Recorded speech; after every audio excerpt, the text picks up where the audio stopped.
Hi, friends. I just wanted to do a video about, um, I guess this terminology I notice, which I feel is wrapped in hypocrisy. So there's a lot of people out there selling $1,000 courses in whatever, like online is how people are making money, and celebrity personalities is what they're banking on.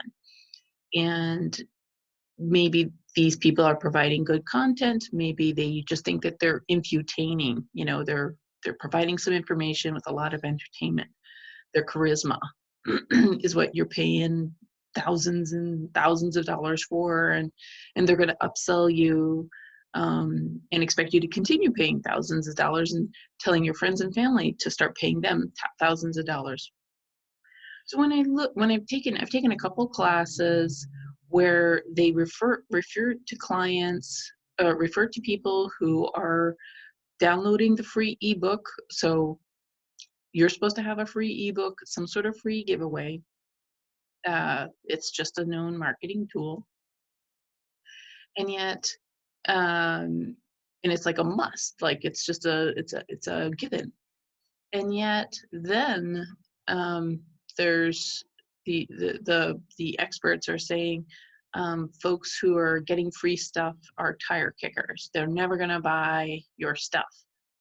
Now, I've been somebody who has diligently followed different thought leaders, recommended their videos, recommended their products, recommended their websites on Facebook and YouTube, and personally,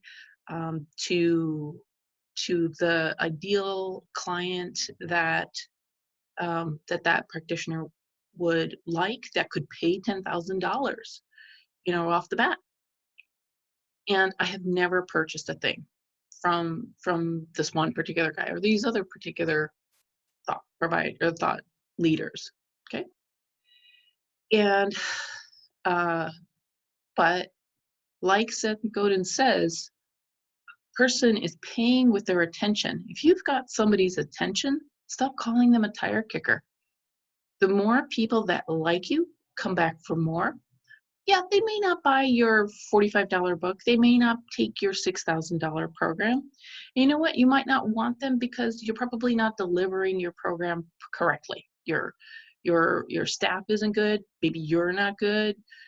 So stop calling people names, is what I'm trying to say. Like, if somebody likes your material, that's a good thing. And if they're not buying your rickety product that's delivered on a rickety platform, that's delivered from a rickety website, while you're raking in $1 million or something like that, like, just don't be rude. Don't be calling people names.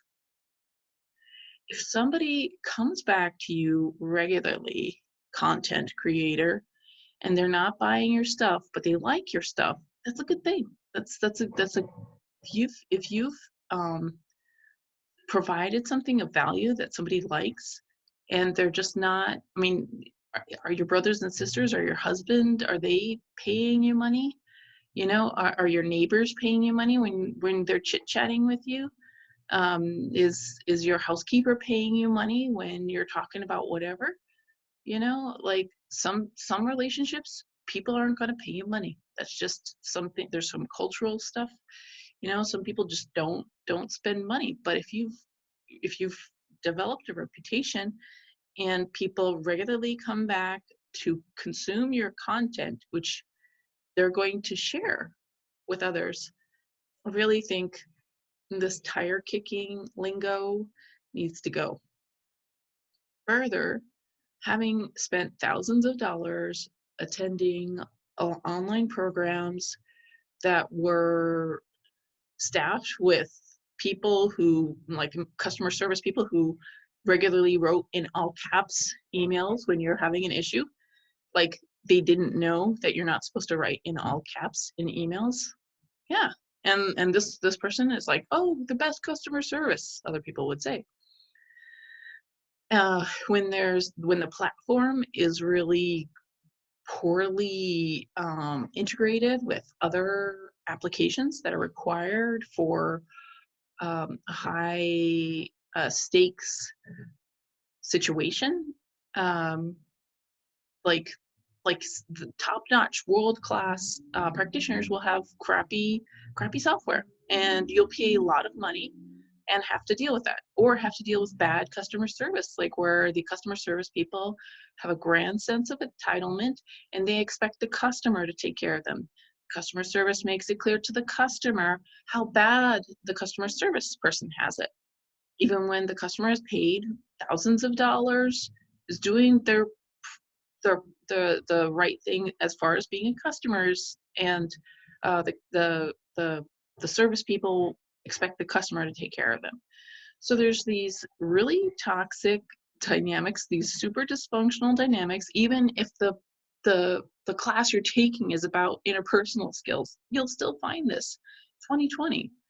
Um, and so what I am also going to say is that there's a lot of uh, practitioners, providers, people who are selling bad, maybe an adequate product, but delivered on a bad um, platform, or with multiple bad, weak links in their delivery system, and terrible customer service, where customers paid $10,000. I mean, I entered into a class where it's like 120 people paid $10,000 for this class, and they didn't hire another customer service person, and so we just got to hear about how hard the customer service person had to have it, and then 100 or 300 more people, students,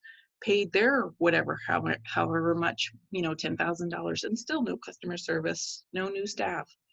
And so then the students have to, I don't know, feel guilty about asking for customer service help, even though this is their job, and then they don't do the help, even if you do ask for help.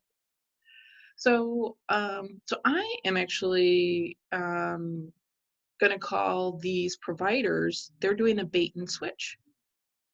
So these providers will charge you an arm and a leg for something that you think you're going to get, something that's really valuable, a credential. And then they don't have a good delivery system. They don't have good customer service, but since you've invested so much, they can get away with it. You can't do anything. You're at their mercy. And the otherwise, good other people who are caught up in the situation, they just, like, I don't know where, like, I feel like I'm in the invasion of the body snatchers, because people don't, they're like, yeah, that's too bad. And everybody's just complacent, and letting bad things just be the norm, like unjust lack of justice be the norm. Although they're going to talk about global warming every chance they get, they're going to talk about Trump every chance they get. They're going to talk about whoever the politically correct poster child of the moment is. We're going to talk about that. And so all these, like, good people they're just taking care of themselves, they'll do their virtue signaling, but they won't even do anything that applies to them where they could really help. No, they're just going to go send money to whatever third world country or whatever, and they're going to talk about their vegan lifestyle or their vegetarian lifestyle. So I just wanted to share about that. Like, I really think that the content creators online need to stop making degrading comments, calling people tire kickers. And I also want to call out the content creators that do a bait and switch, where they tell you you're going to get something, they tell you they're going to provide this thing, you get invested, and you're trapped, basically, and you're at their mercy. So, and yeah, there might be some people who are like, well, you should complain to the Better Business Bureau, or you should complain to regulatory agencies or whatever. Nobody does anything. I mean, it seems like you have to know somebody to get anything to go through.